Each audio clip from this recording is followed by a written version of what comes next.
All right. Hello, friends, and welcome back to another exciting episode of Dreambound. In the last episode, we finally found out who the killer was, and exactly as I feared, it's Kane. Really, not the biggest fan of that, but I'm interested in seeing what happens next.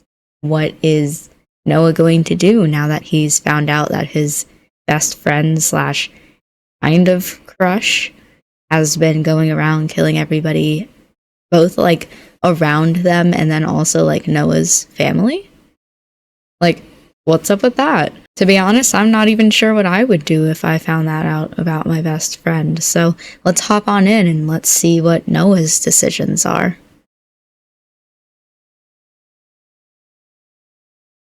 Huh? Noah gasped as he awoke, with a sudden thwomp of his back meeting the mattress, which made him start.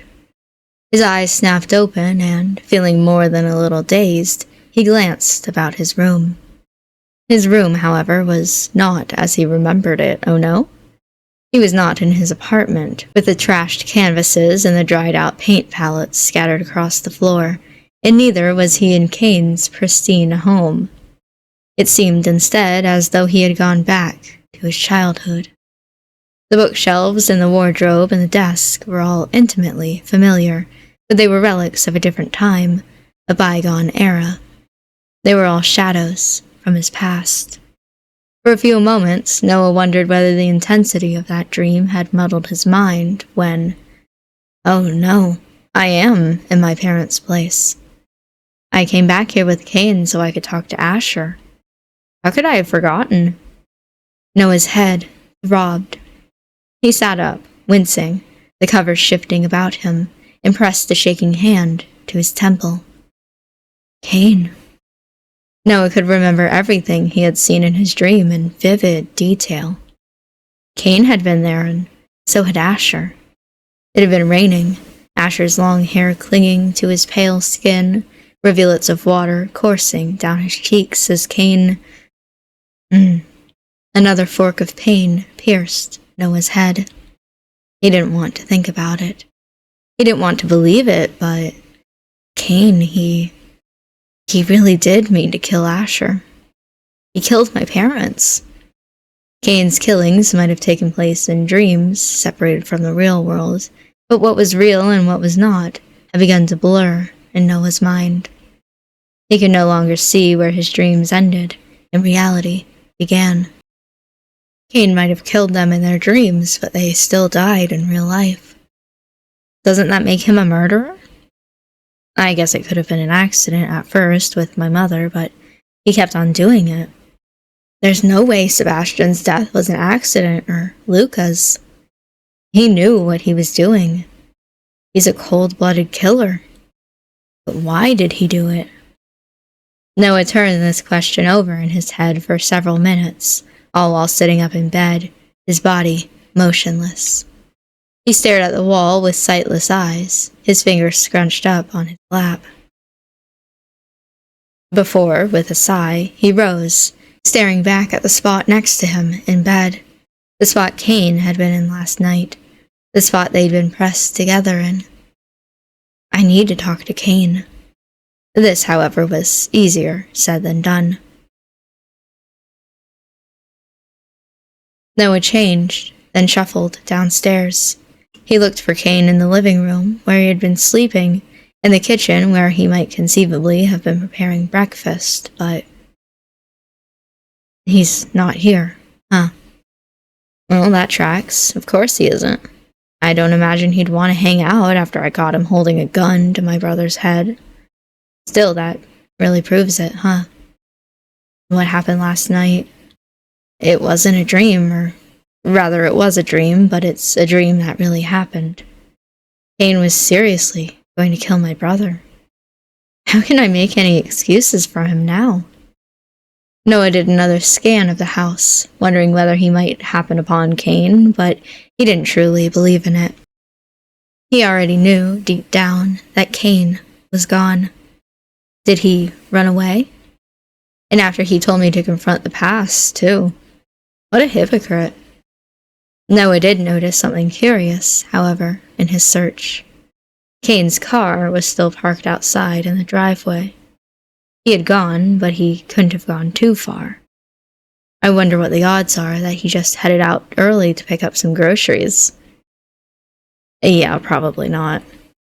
Noah collapsed onto the couch, sighing, then retrieved his phone from his pocket. He scanned it, half hoping there might be something from Kane. Not even a message. It's not like him at all. But do I even really know what is and isn't like him? Noah sent a couple of texts to Kane, but he didn't expect a response. He wasn't too disappointed, therefore, when his texts remained unreplied. Hell, Kane hadn't even seen them. Did he take his phone with him wherever he is? I have no idea. Noah tried to call Kane after his text failed, but it went straight to his voicemail. Hey, it's Kane. I'm sorry I can't be here to answer the phone. If it's something urgent, I'll try and get back to you as soon as... Fuck. Noah cursed as he hung up, his brow wrinkled with anxiety. This was an urgent matter of the most supreme degree, but it seemed unlikely Kane would want to talk about it over the phone. Would Kane want to talk to him at all after everything that had happened? Noah wasn't banking on it. Well, now what?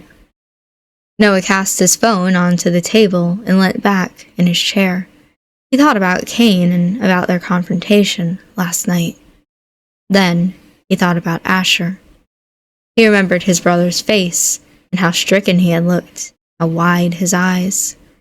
Noah had never seen Asher looking so vulnerable, not even in his dream when Noah had confronted him with the newly gleaned knowledge that he'd failed a class, had failed to pay his rent. The terror on Asher's face had been palpable.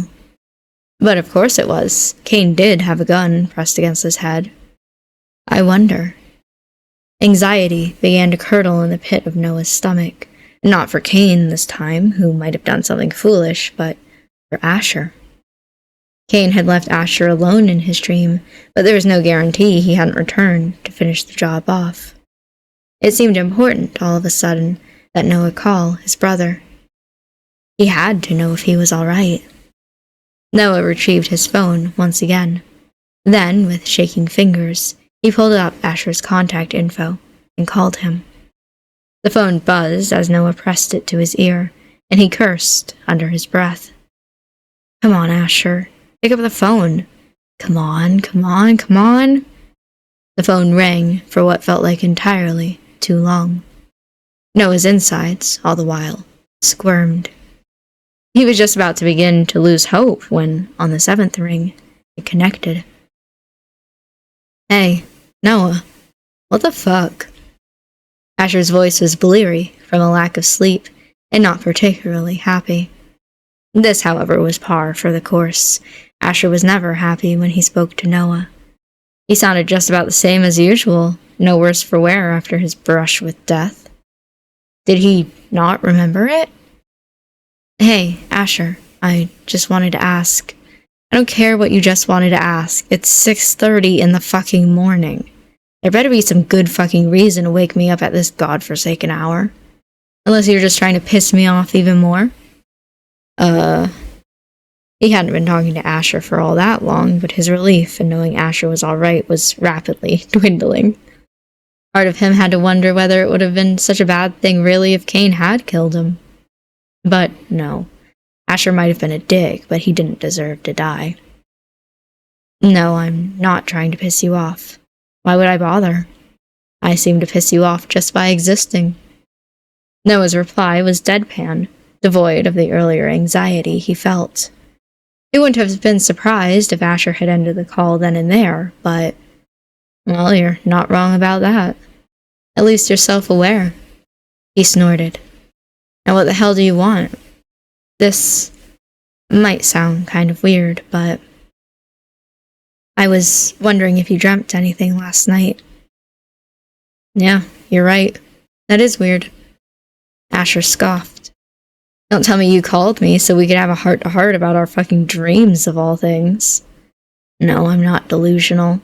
I never expect a sincere heart-to-heart with you. I was just curious. And you woke me up before 7 out of sheer fucking curiosity? Maybe I did. How about you try just humoring me for once? You might not get it now, but it's important. It's important, huh? Asher sighed. Heard enough about dreams from Daisy to last a lifetime. She was always talking about them, too. Your ex, I guess. Don't you already know that? But whatever. To answer your question, if I dreamt anything last night, which I might not have since you woke me up so fucking early, I don't remember it. Not a single thing? Not one. Why? I feel like I'm being interrogated right now. No, well, kind of. It's a bit hard to explain. That's what Daisy always said, too, when I asked her what exactly she was researching. You and her aren't working together, are you? Noah thought back on his brief meeting with Daisy in Asher's dream, and he shook his head. No, but I, did meet her, briefly. You met her? It depends on your definition of met. Well, that's complicated too, isn't it? Should have figured. Noah sighed. Well, never mind. I've heard everything I want to hear. I'll see you later. Sure, whatever. With a maddeningly non-committal reply, one which could not by no means be called polite, but which was rather like Asher, the other line went dead. Asher must have hung up. Noah slid his phone back into his pocket, his expression pensive. So, Asher isn't dead. That's a silver lining, at least. What about Kane, though? Where could he have gone? Noah rose to his feet, then stared at the fridge. It was a great white appliance, smooth and clean, which hummed. Kane had left Noah a note, Noah remembered, that first day Noah had stayed at his apartment when he had gone to work. But the front of his parents' fridge was barren. There was no colorful magnets on the fridge's door, nor any shopping lists or to-do lists tacked on there. Kane hadn't left him a single thing. Well, so much for that. I guess I should have expected it, though. Kane's obviously run away, and I doubt he wants me to find him. Why would he leave a note? That would defeat the purpose. Noah sighed as he reclined, his fingers pinching the bridge of his nose. He could feel the beginnings of a headache coming on. He knew he ought to make something to eat, or failing that, something to drink, but he couldn't bring himself to move. He felt too weary, but no, it wasn't even that. His fatigue was so great it felt as though he had been crushed.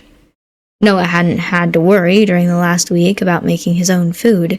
Kane had always taken care of that. Kane had taken care of a lot of things. Maybe I've been taking him for granted. I never realized just how much he did for me. But it's a bit too late to think about that now. Noah looked at his phone again.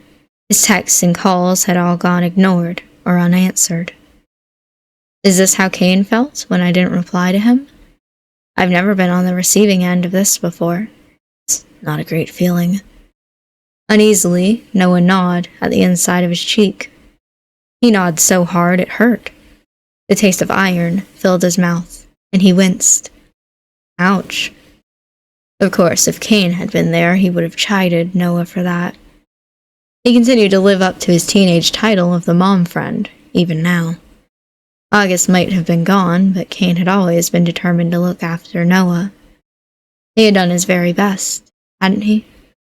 Was all of this killing really a part of that? Kane's always said that he wanted to make me happy, and I don't think he was lying. He's sincere, I think. Maybe he thought, by getting rid of the people who wronged me, it would offer me a sense of catharsis? Did he think this would make me happy? I don't think Kane would kill people for the thrill of it. He's not like that. He must have thought he was acting for the greater good. I can almost see his logic behind it, even though it's twisted. What would August have done about this? He would have hated the idea of people dying like this. If only he was still around. He could have talked more sense into Kane than I ever could. Noah frowned, still gnawing at the inside of his cheek with his teeth. The tang of blood was still present. Noah was so lost in thought, however, it did not register. If August was still alive and we'd broken up, would August have gotten targeted too? Then again, if he was alive, then Cain never would have done all this to begin with. It's my own fault. Cain never would have hurt August, would he? Noah shook his head, trying to rid the thoughts from his brain. But instead, they began to settle. A few weeks ago, Cain had said he was there when August died. That's how he knew Crow couldn't possibly be him. Noah had dismissed the notion entirely. Cain had been at the hospital, sure, but there was no way it was anything more than that. Noah was on the mountainside that night, not Cain. Noah was the one who failed August, not Cain. It was an accident. That's what everyone said. He slipped in the rain on the uneven terrain and he fell. But Noah hadn't seen August in his ward. By the time he'd gone to the hospital, August was already... What am I thinking? August's death has nothing to do with Cain. That was years ago. Cain would have never hurt him. Cain might have killed my parents, and he might have tried to kill my brother, but he and August were friends. There would have been no reason to hurt August back then. If he's really killing people to help me heal, then that would make no sense. I have to find him. I have to talk to him. Noah's eyes hardened with resolve. Then he rose to his feet. He knew, all of a sudden, what he had to do. He couldn't simply sit in his parents' living room waiting for Cain to call him. He had to go looking himself. The time for inaction was over. Shit. Noah cursed under his breath as he glanced about, holding one hand to his eyes to shield it from the sun. It was all well and good proclaiming that he had to find Cain, but he hadn't banked on one crucial factor, namely that he didn't know where to look. Noah had been wandering around the town for several hours already, stopping by the locations that he and Cain had visited the day previously, to little avail. He had even asked a few of his old classmates, the ones Cain had given him the numbers of, whether they had seen him, but his queries hadn't yielded any results. It seemed that nobody knew where Cain was, least of all, Noah. Noah was positive that Cain couldn't have gone too far. His car was still parked in the driveway, but their town, though not especially large, was not especially small either. There were plenty of places Cain could have been. Noah had visited all of the cafes they had frequented during their teenage years, but even that had ended in failure. It was as though Cain had disappeared. Maybe he took a train out of here, or a bus. But why would he leave his car behind? That doesn't make any sense. If he wanted to escape, that'd be the quickest way to go about it, unless he was worried about stranding me here. Now that Noah thought about it, that wasn't a wholly preposterous proposition. Cain's always putting other people before himself. As far as serial killers go, he must be one of the most considerate I've met. Not that I've met any other serial killers, of course. I don't think, at least. With his search of the residential and shopping areas drawing a blank, Noah had moved his investigation to the mountain. Noah had spent a lot of time with Cain in the past down this secluded mountain trail. It had been here, amongst the trees, that Noah had first told Cain about the kiss he had shared with August. Cain had initially looked surprised, but then he had later congratulated him. He sounded sincere about it, too. I was afraid he'd judge me, but he didn't treat me any differently. Cain's always had my back. I thought that I could trust him with anything. These sentimental thoughts accompanied Noah during his walk. He descended down the mountain trail, then took a detour. He didn't head back to the street as he would have if he had been following his old commute to school. Instead, he turned left, where the trees were even more numerous, letting them swallow him. He trudged through the undergrowth, glancing this way and that. Noah's senses were finely honed, his head whipping about with every single sound he heard. Every time the leaves rustled or a twig underfoot snapped, Noah wondered whether it might be Cain. It never was, however. For all of his searching, Noah still couldn't find him. The trees eventually thinned out, and the sound of running water filled the air. Noah had made it to the river, the same stream he had sat to sketch while a teenager.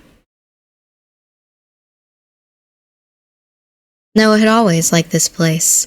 It was quiet and secluded, far away enough from the main road that it was impossible to hear any traffic. It was only a 20-minute walk away from his home, and it provided a perfect place to escape from the confines of that house. Noah had come here with Cain in the past, too, to sit and chat while the water flowed in the background. But Cain was not here. The riverside was not abandoned, however, not like Noah had expected. There was a young man sitting there, on a tree stump, one lithe leg folded over the other. Even from a distance, Noah recognized him. That holographic jacket was quite the fashion statement, particularly when the sunlight caught it. It was positively blinding. Noah didn't know anybody else who dressed like this, not in the real world, at least. Clothes like this might not have been out of place on singers and music videos, but they looked ridiculous when contrasted with the real world. The man was, of course, Ivan? Noah frowned. What the hell are you doing here? Noah took a step towards Ivan, the grass depressing underfoot, then frowned. Didn't expect to see you here. You can say that again. I might be nearly as shit as you with communication, but even I know that's no way to greet a friend. Since when were we friends? Do you let strangers stay in your apartment? Yeah. In this case, anyway. Noah took a seat beside Ivan as he spoke, bringing his legs up against his chest. There was something contradictory, he knew, in refuting Ivan's claim that they were friends, then sitting beside him regardless. But I might as well. It's not like I've discovered anything of note during the last few hours. I was due a break anyway, and Ivan might have an idea or two. You haven't answered my question, either. What are you doing here? Ivan shrugged, noncommittally. I work near here sometimes. You work? You got a problem with that? I just can't imagine you having a job, especially this far away from the city. It's the kind of work I can do from anywhere. I just happen to be back here for a bit.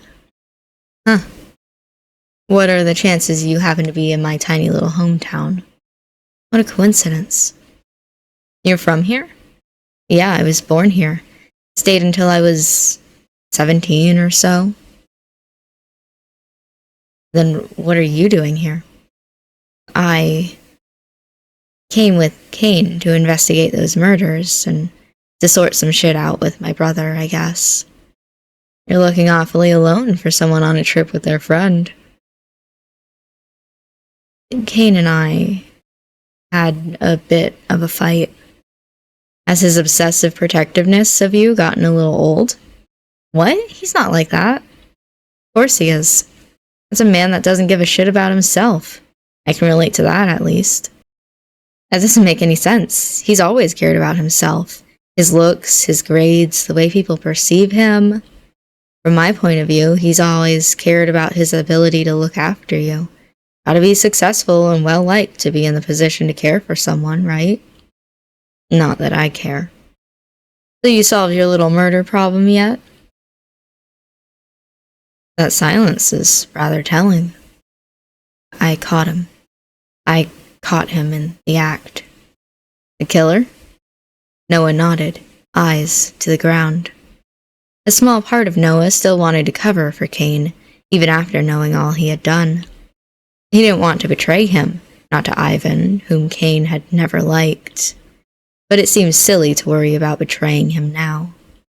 I'm not the one who killed his family. I don't owe Cain anything. It's him. That's A little vague. It's Kane. Ivan did not respond to this news immediately. He seemed instead to be digesting matters for a few moments, his face impassive, as always. That goody two-shoes? I saw him with a gun to my brother's head. I never would have pegged him as a killer. I guess you can't judge a book by its cover. You can say that again. When we first met, I thought you could have been the culprit.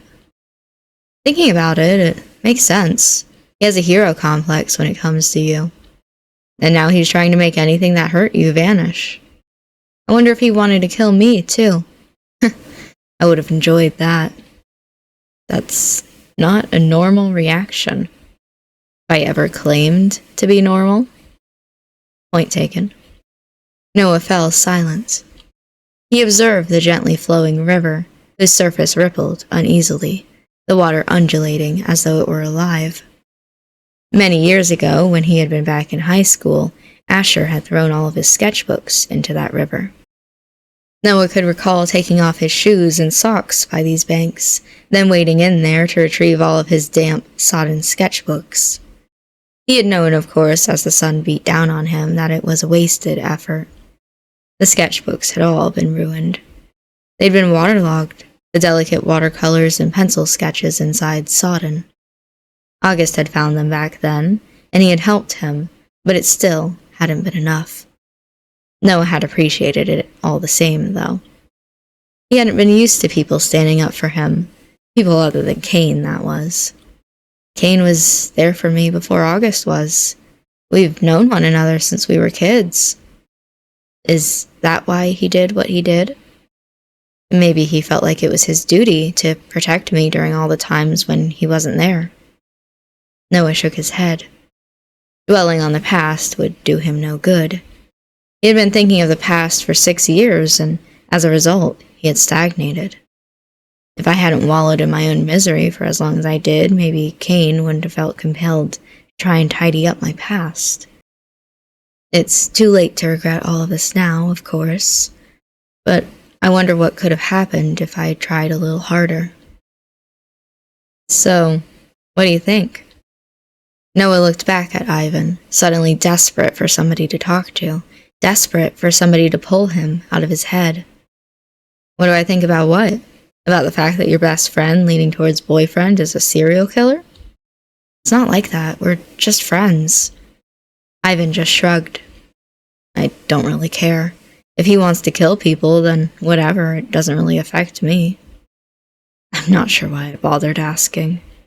Did you expect me to be your moral compass or something? People die every single day. Who cares if he caused a few of those deaths? Me? Their families? Do you really care? It seems to me like you're looking for a reason to forgive him. It's not that easy. He lied. So many times. He killed people. How could I forgive someone like that? I've been looking for him all day just so I can have some answers, but he's just gone. Need some help? What, you want to help me? I've always been helpful. I wouldn't say that. Even if you wanted to help, I wouldn't know how you could. I don't know where Kane's gone. It's like he's disappeared into thin air. Into thin air, huh? Sometimes I understand why Kane babies you. Do you have a brain in that head of yours? What? Why the fuck are you insulting me now? He probably disappeared into a dream. What? Noah gasped. He hadn't considered that before, but now that Ivan mentioned it, it did make sense. Now that he knew Kane could also enter dreams, there was nothing stopping him from making his escape into one of them. It would explain why he left his car behind. He wouldn't need it inside a dream. There was one issue Noah had with this idea, however. I don't know if Kane would do that, though. He always told me that I couldn't escape into my own fantasies, even before all this crazy stuff started. He said it was important that I faced reality. Ivan snorted. His take is as boring as he is. Kane's been able to live in reality because up until now, his reality consisted of him having a well-paying job, living in a fancy apartment, and being well-liked and well-respected by all of his peers. Now, though, he's a serial killer. That's what you see him as. Wouldn't you want to escape reality too, after all that? I can't blame him for that. Reality fucking sucks. Noah pondered this for a few moments, turning Ivan's words over in his head. Would he want to escape from reality if he was in Kane's position? Probably. I've wanted to escape reality for less. When I thought Mr. Floyd betrayed me, when my mom stopped me from seeing August, when Asher threw all of my sketchbooks into the river, I wanted to escape from reality when all of that happened. You're right. If I was in Kane's position, I don't think I'd want to live in the real world either. Probably the most reasonable thing he's ever done. Come with me to find him, please. My assistance probably comes with a cost, which would be my employer doesn't like me slacking off on the job. If she knows what I'm doing, she might be interested in meeting you. How would she find out about this? Ivan shrugged again. I guess that's a risk I'm willing to take? I like your lack of self-preservation. And then, before he could even brace himself, the world fell out from under both of them. Oh boy. All right, and with us entering a new dream, I'm going to go ahead and end this episode here. I kind of forgot about Ivan, actually, which is interesting because he's one of the 3 love interests, one of the 3 roots that you can have in this game. It's just been such a long time since we saw him. He kind of disappeared in Asher's dream, which was a while ago, and there's been so much going on that I just forgot that he existed, I guess. But interesting that he is back, especially in this section. I'm interested in seeing what he's going to do around Kane. He's probably going to be a little bit of a snarky asshole because it's Ivan, you know? But I'm interested in seeing how this plays out, and I hope that you guys are as well. But I'm going to go ahead and end this episode here for now. So thank you for watching this episode. I hope that you enjoyed it, and I will see you in the next one for episode 30 of Dreambound.